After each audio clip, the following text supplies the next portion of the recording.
Hi all. இன்றைக்கி நம்ம என்ன பார்க்க போகிறோன்னா, பிரியாணி ட்ரிங்க் தான் இப்போ பார்க்க போகிறோம்.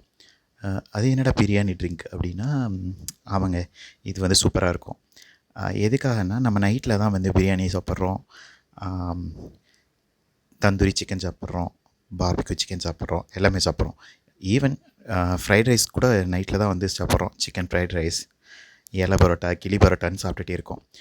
ஸோ இந்த மாதிரி சாப்பிட்றப்ப என்ன ஆகும், நம்ம டெய்லி நியூஸ்லலாம் பார்க்குறோம். என்னடா பார்த்தா இது மாதிரி பிரியாணி சாப்பிட்டாங்க, காலையில் உயிரோடு இல்லை அப்படின்ற மாதிரிலாம் நிறைய விஷயங்கள் பார்ப்போம். ஸோ இதுக்கு வந்து ஒரு டைஜஷன் ப்ராப்ளத்துக்கு நம்ம என்ன பண்ணலாம் அப்படின்னா, இந்த பிரியாணி ட்ரிங்க்கை வந்து நம்ம குடிக்கலாம். அதுதான் பிரியாணி ட்ரிங்க்குன்னு சொல்லுவோம். இது யூஸ்வலாக நாங்கள் ஃபாலோ பண்ணுவோம். அதுதான் வந்து நான் இன்றைக்கி இந்த வீடியோவில் சொல்கிறேன். இதுக்கு வந்து தேவையான பொருள் பார்த்திங்கன்னா, ஒரு லெமன், கொஞ்சம் வந்து நாட்டு சர்க்கரை எடுத்துக்கோங்க, ஒரு டேபிள் ஸ்பூன், அப்புறம் புதினா இலை.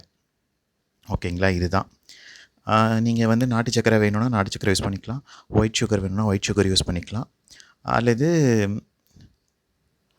வேறு நீங்கள் கருப்பட்டி அந்த மாதிரி வெல்லம் அந்த மாதிரி கூட வச்சுக்கலாம். நான் இப்போ ஸ்டவ்வை பற்ற வச்சுட்டு ஒரு கப் தண்ணி எடுத்து நல்லா கொதிக்க விட்றேன். நல்ல இந்த கப்பில் பார்த்திங்கன்னா, இந்த ஒரு அளவு கப்பு ஒரு 200 ml இருக்கும். ஸோ இதை வந்து வச்சுட்டு நல்லா கொதிக்க விட்டோன்னே அதில் வந்து நாட்டு சர்க்கரையை வந்து நம்ம போட்டுக்கிறோம். நாட்டு சர்க்கரையை போட்டு அது அப்படியே நல்லா கொதிக்கட்டும்.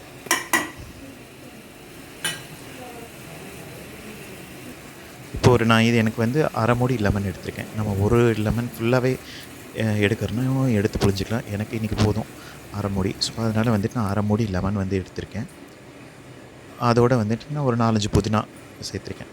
அது ஆப்ஷனல் தான், நீங்கள் வேணும்னா நீங்கள் சேர்த்துக்கலாம். இதை நல்லா கொதிக்க விட்டுட்டு நம்ம ஒரு டம்ளரில் வடிகட்டியும் யூஸ் பண்ணலாம். நான் அப்படியே குடிக்கிறேன். ஸோ அதனால் வந்துட்டு இந்த புதினா இலையோடு நான் அப்படியே குடிச்சிருவேன். இப்போ பார்த்திங்கன்னா இது ரொம்ப நல்ல டேஸ்ட்டாக இருக்கும். இது எதுக்காகன்னு பார்த்தோன்னா, இது நைட்டில் வந்து நமக்கு டைஜஷன் ப்ராப்ளம் வந்து இருக்கும். இந்த மாதிரி ஹெவியாக ஏதாவது சாப்பிட்றோம், பிரியாணி, சிக்கன் ரைஸ், இது மாதிரி நான்வெஜ் ஹெவியாக எடுத்துக்கிறோன்னா, அப்போ வந்து நம்ம என்ன பண்ணுவோம், இது வந்து குடிப்போம். அதாவது வந்து ஆர்டிஃபிஷியல் ட்ரிங்க்ஸ் நிறைய குடிப்போம். அந்த மாதிரி ஆர்டிஃபிஷியல் ட்ரிங்க்ஸ் வந்து குடிக்காமல் இது நேச்சுரலாகவே நம்ம இந்த மாதிரி போட்டு குடித்தோன்னா நமக்கு நெஞ்சு கரிப்பு இருக்காது, வாமிட்டிங் சென்சேஷன் இருக்காது, ஹெவியாக சாப்பிட்டோம் அப்படின்ற மாதிரி. இந்த மாதிரி எல்லா விஷயங்களும் நம்ம அரெஸ்ட் பண்ணிக்கும்.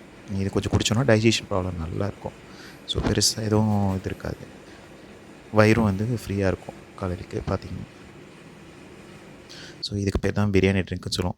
நீங்கள் நைட்டில் எதாவது ஹெவியாக நான்வெஜ் எடுத்துக்கிறீங்க, இல்லை ஹெவியாக எதாவது ஃபுட் எடுத்துக்கிறீங்கன்னா இந்த பழக்கத்தை நீங்கள் பழகிக்கலாம். இது ஒன்றும் பெருசாக ப்ராப்ளம் இருக்காது. நீங்கள் தூங்க போகிறதுக்கு முன்னாடி இது ஒரு கப்பு நீங்கள் குடிச்சிட்டு தூங்குனீங்கன்னா உங்களுக்கு நல்ல ஒரு ரிலீஃப் இருக்கும்.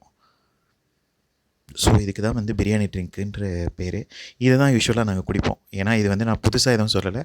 யூஸ்வலாக நம்ம என்ன டே டு டே ஆக்டிவிட்டியில் ஃபாலோ பண்ணுறோமோ அதை தான் நான் வந்து போட்டிருக்கேன். ஸோ இது பேர் தான் பிரியாணி ட்ரிங்க். நீங்கள் வந்து எங்கள் சேனலை வந்து சப்ஸ்கிரைப் பண்ணிக்கோங்க. அப்போ தான் உங்களுக்கு புது வீடியோஸ்லாம் கிடைக்கும்.